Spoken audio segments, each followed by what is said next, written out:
Hi, my name is Pedro MBA from Equatorial Guinea. I'm an independent filmmaker. This is Central Africa, the only country that's in Africa, the entire Africa speaks Spanish.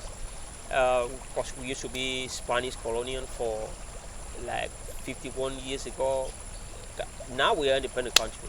So, my project is a documentary project titled The Edge of the Gods. The Edge of the Gods tells the story of religion transition in Equatorial Guinea back in the beginning of 18th century.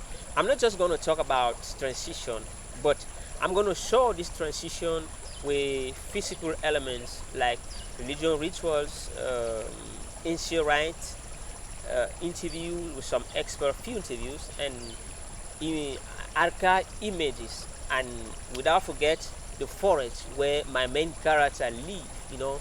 Is one of the other most important elements of the documentary. My inspiration came many years ago. When I was a child, I grew up in a rural village. My grandfather was a Catholic catechist, and my auntie was a Buiti healer.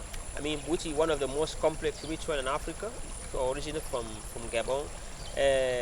Buiti is one of the ritual that a healer provides a lot of dose of iboga gain to the patient which is interested to go to a world beyond.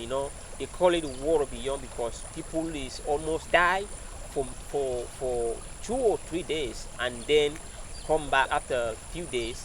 And when you come back to life, you become different person.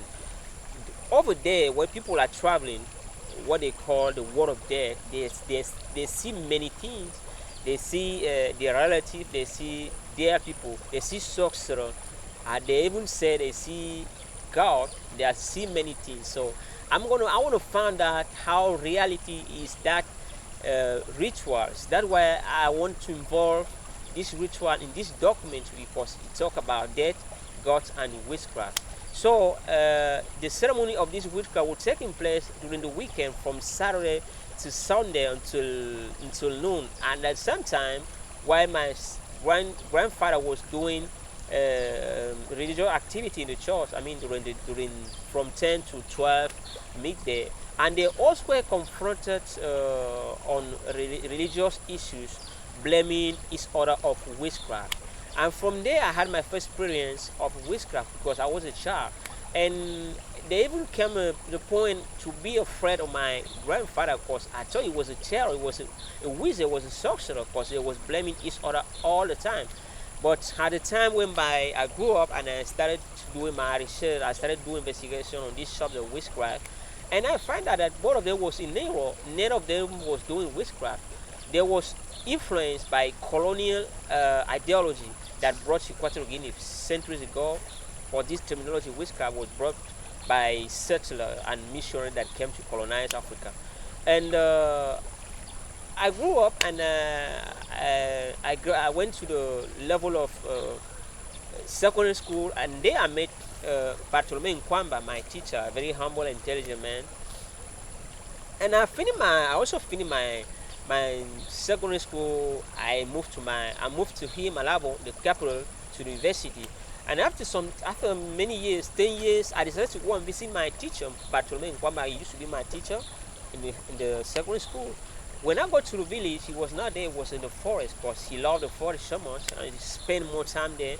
And when he came back in the evening, I went to see him, and as we was talking, we was having our conversation. They never started looking at me very strangely, and at the same time, I noticed my teacher very well, very strange. His behavior was not normal.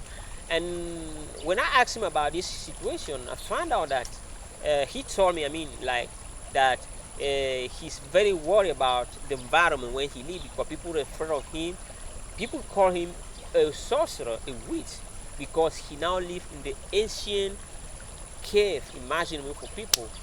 And I was shocked. I said, "Wow, this is very interesting." And at that right time, what came to my mind was the possibility to do a movie about this subject. Because at that time, I already had knowledge.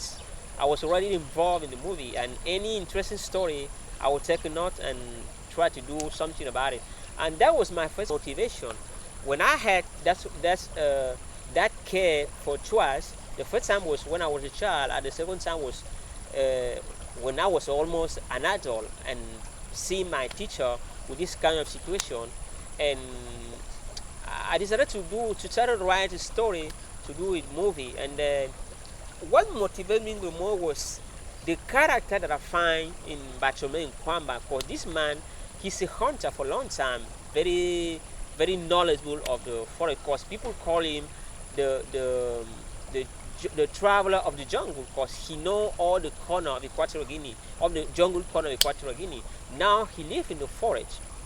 When he was teaching me, he was going to the forest from time to time. But when I went to visit him like 3 years now, he was now living in the forest. He was only coming to the village few times, like twice in a week. So uh, when I find out the quality of Nkwamba that he can be in the movie, I decided to do the movie. I motivate myself more and more, because the quality that he has, he convinced me to take him like the main character, the person that is able to lead the documentary and to reach to big audience. Because this man, first he used to be a hunter, killing animals for sale, doing business of killing animals. But he was able to join the Minister of Forest and do an advertisement of animal of dangerous extinction.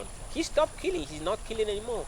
As he started advising other hunters to stop doing that. Doing his advertisement, he was able to clear the mind of a lot of people that was killing animal. People was wondering how come this hunter for a long time can start killing animal. He was able to change his mind for bad to good. So I see this quality in him, and I saw that he's able to lead the documentary and to be able to reach a big audience. So he motivates me the more. He's able to clear people's mind, taking them to the forest where he lives, and from there people start to say, "Oh, actually we're wrong. This guy, this man, is not a witch. Is not a sorcerer.